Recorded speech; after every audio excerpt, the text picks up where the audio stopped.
माँ बाप के ऊपर क्या बीतता होगा, जो माँ बाप बड़े लाड प्यार से दुलार से पैसा खर्च करके मेहनत मजदूरी करके बच्चे का पालन पोषण करते हैं, उसको पढ़ाते लिखाते हैं। एक उसका उम्मीद रहता है कि हम बेटे को या बेटी को अच्छी जगह शादी कराएंगे, बारात लेके जाएंगे या फिर डोली में बिठा के विदा करेंगे। और ऐसी स्थिति में आप देख सकते हैं इस उम्र में एक पिता को अगर बेटी का अर्थी का बोझ उठाना पड़े, ले जाना पड़े तो कितना भारी हो सकता है। अच्छा। छनकटों में कि शादी करेंगे शादी करेंगे। वो लड़के पंचायत बैठा, जिला परिषद सबको मंगाया। ये सब पीछे हट के शादी नहीं होने देंगे। वो तारा मांगेगा तारा देंगे, पोसू है शादी नहीं करने देंगे। एफिडेविट है जो कोर्ट के तरफ से किया गया है, जिसको शपथ पत्र कह सकते हैं। इसी पर उन लोगों ने शादी किया था, आपको नजर आ रहा होगा। और तकरीबन 3-4 फीट की दूरी होगा और यहीं से इसी पंखे से वो लटक गई थी गले में दुपट्टा डालकर। वही घर है, सारिक का है। और फिलहाल अभी घर में कोई नहीं है, सब कोई फरार है। और हम देखेंगे है कि नहीं है में चले और उनके परिवार से भी मिले, परिवार से हम बातचीत करने का प्रयास किए और उनका भी हम पक्ष जानने का प्रयास किए कि वो लोग भी अपनी बातों को रखें। लेकिन कहीं ना कहीं वो उन लोगों ने सहमति नहीं जताई और अपना बयान देने से साफ साफ इनकार कर दिया। बाकी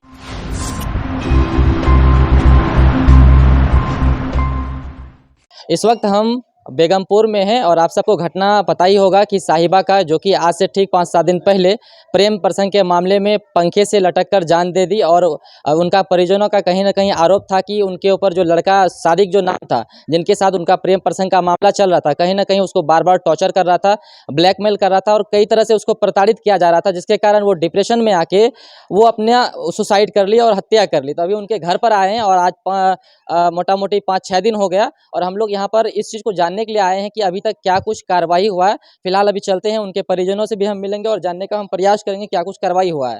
फिलहाल हम आपको दिखाते हैं, यही वो घर है साहिबा का, जो अब इस दुनिया में अब नहीं रही। और परिजनों का स्पष्ट आरोप है कि उनको कहीं ना कहीं टॉर्चर किया जाता। देख सकते हैं यहाँ पे इनके पिताजी बैठे हैं। एक बार हम चलेंगे घर के अंदर और आपको दिखाएंगे, यही वो घर है। आप देख सकते हैं, एक बार दिखाइए कैमरा उठा के, यही वो घर है और ये पंखा आपको नजर आ रहा होगा। और तकरीबन 3-4 फीट की दूरी होगा और यहीं से इसी पंखे से वो लटक गई थी गले में दुपट्टा डालकर। तो हम लोग इस चीज़ को जानने के लिए आए हैं, तहकीकात करने के लिए कि अभी तक क्या कुछ कार्रवाई हुआ है। जो भी कुछ बगल में के नगर थाना है और जानेंगे कि क्या कुछ हुआ है। अब अभी तक क्या कुछ कार्रवाई हुआ है, थाने में आपने आवेदन दिया, क्या कुछ हुआ? थाने में हमने आवेदन दे दिया है, बच्चिया का पोस्टमार्टम भी हो गया है। अब देखते हैं कि थाना वाला आगे का क्या कार्रवाई करता है, इंतजार में है हम लोग। पोस्टमार्टम का रिपोर्ट आया? पोस्टमार्टम का रिपोर्ट पूछे थे छोटा बाबू को, जो आईओ है केस का, वो बताया था कि आज रिपोर्ट आ जाएगा। कौन थाना में दिए हैं? के नगर थाना में। और संजोग से महिला के साथ ये तरह का बात हुआ है, इसका आईओ भी महिला है। हमको लगता है कानून उचित कदम उठाएगा। एक बार हम चाहेंगे कि उसी घटना को एक बार दोबारा, हालांकि हम नहीं पूछना चाहते हैं लेकिन फिर भी पूछ रहे हैं आपसे, एक बार उस घटना को दोहराइए, क्या कुछ कैसे हुआ और आपको क्या लगता है कि उसको सही मायने में उसको टॉर्चर किया जा रहा था या फिर? वो लड़का उसको प्रेम प्रसंग में जाल में फंसाया और बराबर उसका मोबाइल में मैसेज करता रहा। जब ये सारे घटना हमको मालूम हुआ तो हम पंचायत भी भेजे, जिसमें जिला परिषद, पूर्व मुखिया, दियात बात का सब आदमी हम उसका घर पर भेजे कि इसका कोई निदान कर लीजिए। और वो लड़का जो है एक ये भी बनाया था शपथ पत्र भी कि हम शादी कर लिए हैं लड़की से, तो इस वजह से वो कागज़ भी हमको मिला। तो हम सब पंचायत को भेजे वहाँ, लेकिन वो लोग जो है पंचायत को भी हुट आउट कर दिया। एक बार ये आप दिखाएंगे, कैमरा पर्सन से गुजारिश करेंगे, एक बार आप दिखाइए। ये देखिए एफिडेविट है जो कोर्ट के तरफ से किया गया है, जिसको शपथ पत्र कह सकते हैं। इसी पर उन लोगों ने शादी किया था। अब जैसे भी कहिए, आप फर्जी कहिए, जो भी कहिए, वही शपथ पर। और इसी के झांके में रह के उसका शोषण करता रहा, प्रताड़ित उसको करता रहा। सही बात है ना? सही बात है। और मोबाइल में जब हम मोबाइल ले गए थाना तो 500 से ऊपर मैसेज था उसमें। बात क्या हुआ होगा वो तो कॉल डिटेल निकलने के बाद होगा। और वो लड़के का दूसरा जगह शादी भी तय हो गया था, शनिवार को उसका शादी भी होना था, फिर भी इस लड़की को टॉर्चर कर रहा था।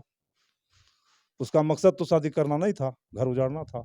आप लोग का कोई जाति दुश्मनी उसके साथ था, कोई पहले पारिवारिक झगड़ा या फिर किसी तरह का? उससे हमको कोई झगड़ा नहीं था, उससे हमको कोई झगड़ा नहीं था। न वो मेरा कहीं आर में टकराता है, न कोई जमीन विवाद था उससे हमको। वो फ्रॉड परिवार है। आपने जो एफआईआर दर्ज करवाया, कितने लोगों का नाम जद है उसमें, किन किन लोगों का नाम दिए हैं? उसमें उसका पिताजी है, लड़का का चचा है, वो चचा का बेटा है, उसका एक बहन है। शुरू में लड़का तैयार भी हुआ तो उसका चचा और उसका बहन, नाम बताइए आप स्पष्ट में नाम। रकीबुद्दीन, साकिर और जो है रकीब का लड़का, ये सब मिल करके वो लड़का को 15 दिन बंदी बना के रखा कि तुमको ऐसा नहीं करना है। जब लड़का कुछ इधर उधर तैयार भी हुआ तो वो सारा आदमी मिल करके हमारा घर पर आया। हम लोग मकई खेत में थे, उसकी अम्मी घर में थी। अकेली लड़की के साथ बुरा तरह से मारपीट किया। तुम जो सोच रहे हो कि वो घर हम चले जाएंगे, तुमको हम जिंदा जला देंगे, लेकिन वो घर का सपना तुम छोड़ दो।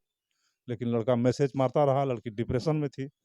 कल उसका शादी होने वाला था। दरवाजा तक वो टेंट लगा रहा था, गाजा बजा बजा रहा था। डिप्रेशन में आकर के लड़की इस तरह से कर ली। पोस्टमार्टम का रिपोर्ट आया अभी तक? पोस्टमार्टम आईओ का कहना था कि आज मिल जाएगा पोस्टमार्टम रिपोर्ट। जो एफआईआर दर्ज कराए हैं तो उसमें क्या कुछ धारा, कुछ आश्वासन मिला है कि क्या कुछ धारा उसके ऊपर लगेगा? हाँ, पुलिस तो बताया कि 3 से 6, 420 भी, 120 लगा है। अभी तक हमको कॉपी नहीं मिला है। मिला है तो मिलेगा तो हम तो आगे बताएंगे कि सही में क्या धारा लगा है। आप देख सकते हैं, ये आपको दिखा है कि किस तरह से उसका गंदी मानसिकता के उसको कहिए, क्या मनसा था उसका मन में, प्रताड़ित कर रहा था और टॉर्चर कर करके उसको मरने पर मजबूर कर दिया गया। ये देखिए, और भी लोग हैं यहाँ पर, कुछ लोग हैं, इनसे भी बात करेंगे। क्या नाम हुआ आपका? मोहम्मद हारून रशीद। आप क्या कहिएगा ये जो मामला हुआ, क्या कहिएगा इसमें? मैंने षड्यंत्र के मैंने रच करके ऐसा घटना हुआ है। अभी आप लोग क्या चाहते हैं? हम लोग इंसाफ चाहते हैं। दूसरी लड़की के साथ ऐसा घटना नहीं हो। तो थाना से आश्वासन आप लोग को मिला है कि हाँ उसके ऊपर कानूनी कार्रवाई किया जाएगा? हाँ, थाना से आश्वासन मिला है। आज कितना दिन हो गया मोटा मोटी घटना होने से? 5 रोज हो गया। तो 5 रोज में अभी तक एफआईआर की कॉपी आपको नहीं मिला है? नहीं मिला है। इन्वेस्टिगेशन वगैरह, जांच वगैरह इनका घर पे आया है कोई? एक बार आया था, एक दिन आया था। आपका क्या नाम हुआ? मोहम्मद अफरोज आलम। क्या नाम हुआ? मोहम्मद अफरोज आलम। आप कौन हुए लड़की का? हम तो पड़ोसी बगल के हैं। आप क्या कहेंगे इस तरह के मामले को? आज भी समाज में पंचायत में हम गए थे, वो पंचायत में ये बात हुआ था तो पंचायत में हम लोग गए थे, तो इसमें कि बोले उस गार्जियन को बोले कि ऐसी ऐसी बात घटना है, इसमें आप लोग क्या चाहते हैं? तो साफ इनकार कर गया कि हम इसमें कोई जवाब नहीं दे सकेंगे, हम ये घटना हमारा बच्चा नहीं कर सकता है, यही बात बोल के वो टाल दिया। सब पंच ने घर वापस हो गया। समाज में इस तरह का जो घटना होता है उस पर आप क्या कहना चाहेंगे? कैसे इसमें सुधार हो? सुधार तो बड़ी से बड़ी सुधार होना चाहिए। कानून में जो ये ऐसा घटना जो करता है तो उसको सज़ा मिलना ही चाहिए। बाकी आप एक बार देख सकते हैं, हम कैमरे के फ्रेम में जो आपको तस्वीरें आपको हम दिखाना चाह रहे हैं, आप सामने देखिए कि वहाँ पे जो आपको घर दिखा रहा है कोने पे, वो वही लड़का सादिक का घर है और स्पष्ट इसका आमने सामने घर आपको दिखाई दे रहा होगा। बाकी ये उनका घर था जहाँ पर वो लटक गई थी, गले में दुपट्टा डालकर, इधर पंखा लगा हुआ, यही वो घर है आज से ठीक 5 दिन पहले। बाकी आप लोग जरा सोचिए कि उस माँ बाप के ऊपर क्या बीतता होगा, जो माँ बाप बड़े लाड प्यार से, दुलार से, पैसा खर्च करके, मेहनत मजदूरी करके बच्चे का पालन पोषण करते हैं और उसको पढ़ाते लिखाते हैं। एक उसका उम्मीद रहता है कि हम बेटे को या बेटी को अच्छी जगह शादी कराएंगे, बारात लेके जाएंगे या फिर डोली में बिठा के विदा करेंगे। और ऐसी स्थिति में आप देख सकते हैं, इस उम्र में एक पिता को अगर बेटी का अर्थी का बोझ उठाना पड़े, ले जाना पड़े, तो कितना भारी हो सकता है। और अभी तक इनको न्याय नहीं मिला। इधर भी हैं एक चाचा, इनसे बात करेंगे हम। क्या नाम हुआ आपका? मोहम्मद अख्तर हुसैन। कौन हुए आप लड़की का? साहिबा का बड़ा चाचा हुआ। बड़ा अब्बा है। हाँ, क्या कहेंगे इस तरह का घटना होने पर? ये तो बहुत हम लोगों को अफसोस है। ये तो बहुत समाज बिगड़ रहा है, रात दिन यही हो रहा है। क्या कीजिएगा। अब क्या चाहते हैं आप लोग? न्याय चाहते हैं? न्याय चाहते हैं हम लोग। इसका निदान होना चाहिए, साजिश से हुआ है ये। चलिए और थोड़ा हम बात करेंगे।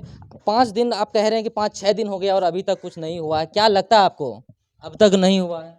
हमको लगता है कि कानून तो जरूर कुछ न कुछ करेगा। हम कानून में गए हैं, कानून पर हमको विश्वास है। आपको विश्वास है कि हो जाएगा? कानून पर हमको विश्वास है। एफआईआर की कॉपी अभी तक आपको नहीं मिला है? कानून का जो भी फैसला होगा उसका हम सम्मान करेंगे, ताकि मेरा बच्चा तो साजिश में चला गया और कोई बच्चा के साथ इस तरह का हादसा नहीं हो, समाज सुधार की बात हो। चलिए, बाकी जिन लोगों का नाम ज़्यादा, जिन लोगों का एफआईआर में नाम दिया गया है, अब देखना ये है कि वो एफआईआर की कॉपी मिलती है, क्या उन लोगों का नाम उसमें है, उन लोगों पे क्या कुछ कार्रवाई किया जाता है प्रशासन की तरफ, ये देखना बाकी है। बाकी इस तरह के घटने को आप किस तरह से देखते हैं, कमेंट बॉक्स में जरूर लिखिएगा।